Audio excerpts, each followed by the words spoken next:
மக்களே சினிமாவுல பல பார்த்தோம்னா, நடிகைகள நம்ம பார்த்து வந்துட்டுருக்கோம். ஆனா, முன்னாடி பார்த்தோம்னா நடித்த நடிகை 80ஸ், 90ஸ், 70ஸ் அப்படின்னு நடித்த நடிகைகள் இன்னுமே பார்த்தீங்கன்னா, மக்களால ரொம்பவே கொண்டாடப்பட்டு வந்துட்டுருக்காங்க. அந்த வரிசையில பல படங்கள் நடிச்சு ரொம்பவே முக்கியமான ஒரு நடிகையாக வலம் வந்தவங்க தான். அந்த நடிகைக்கு ஏற்பட்ட நோயை பற்றியும், அதேபோல அவங்களுக்கு 2வது முறையாக கடவுள் ஒரு வாழ்க்கை கொடுத்துருக்கிறாரு அப்படின்ற மாதிரி அவங்க ஷேர் பண்ணியிருக்கக்கூடிய சில விஷயங்கள பற்றி தான் நம்ம இந்த வீடியோ பார்த்து தெரிஞ்சுக்க போறோம். வாங்க வீடியோக்குள்ள போகலாம். புற்றுநோயால போற எனக்கு இது 2வது வாழ்க்கை அப்படின்னும், அது எனக்கு இப்போ மறுபடியும் கிடைச்சிருக்குன்னும் பிரபல நடிகை ஒருத்தவங்க சொல்லியிருக்காங்க. வாழ்க்கையில நான் அடிமட்டத்திற்கு போயிருக்கேன்.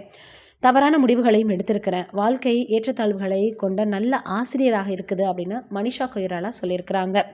பாலிவுட் நடிகை மனிஷா கொய்ராலா கடந்த சில ஆண்டுகளாக புற்றுநோய்க்கு சிகிச்சை எடுத்து வந்துட்டுருக்காங்க. தற்போது புற்றுநோயிலிருந்து மீண்டிருக்கக்கூடிய மனிஷா கொய்ராலா மீண்டும் நடிப்பில் கவனம் செலுத்த ஆரம்பிச்சிருக்காங்க. தயாரிப்பாளர் சஞ்சய் லீனா பன்சாலி முதன்முறையாக ஓடிடியில் வெளிவிடுவதற்காக ஹீரா மண்டி என்ற படத்தை தயாரிச்சிருக்கிறாரு. இதில் நீண்ட இடைவெளிக்கு பிறகு மனிஷா நடிச்சிருக்கிறாங்க. இதில் மனிஷா, நடிகை சோனாக்ஷி சின்ஹா உள்பட பலரும் நடிச்சிருக்கிறாங்க. இந்த படத்தில் நடித்த அனுபவம் மற்றும் அதோட புற்றுநோயோட போராடி இருக்கக்கூடிய அவங்க அனுபவம் குறித்தும் மனிஷா கொய்ராலா பேசியிருக்காங்க.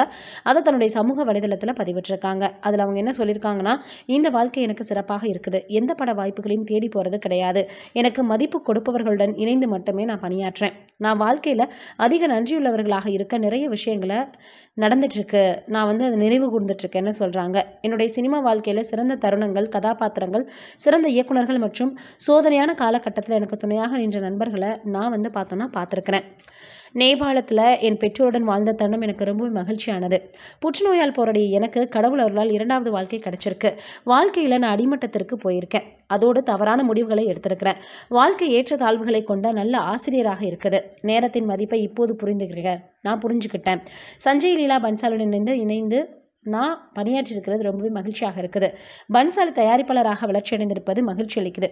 திறமையான மற்றும் அழகான பெண்களுடன் சேர்ந்து மிகவும் பார்த்தோன்னா நான் வேலை பார்க்குறது ரொம்ப மகிழ்ச்சியாக நினைக்கிறேன். ஒருவருக்கொருவர் சண்டையிடுவது எங்கள்கிட்ட கிடையாது.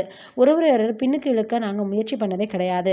மனிஷா தமிழில் இந்தியன் முதல்வன் உள்ளிட்ட படங்களில் நடித்து ரொம்பவே பிரபலமானாங்க அப்படின்றது குறிப்பிடத்தக்கது. அவங்களுடைய உடல்நலம் இன்னுமே நல்லபடியாக தேறி அவங்க நிறைய படங்களில் நடிக்கணும்னு நம்மளுடைய சார்பாக வாழ்த்துக்களை தெரிவிச்சுக்கலாம். நீங்கள் என்ன நினைக்கிறீங்கன்னு மறக்காமல் கமெண்ட்டில் சொல்லுங்கள். நன்றி, வணக்கம்.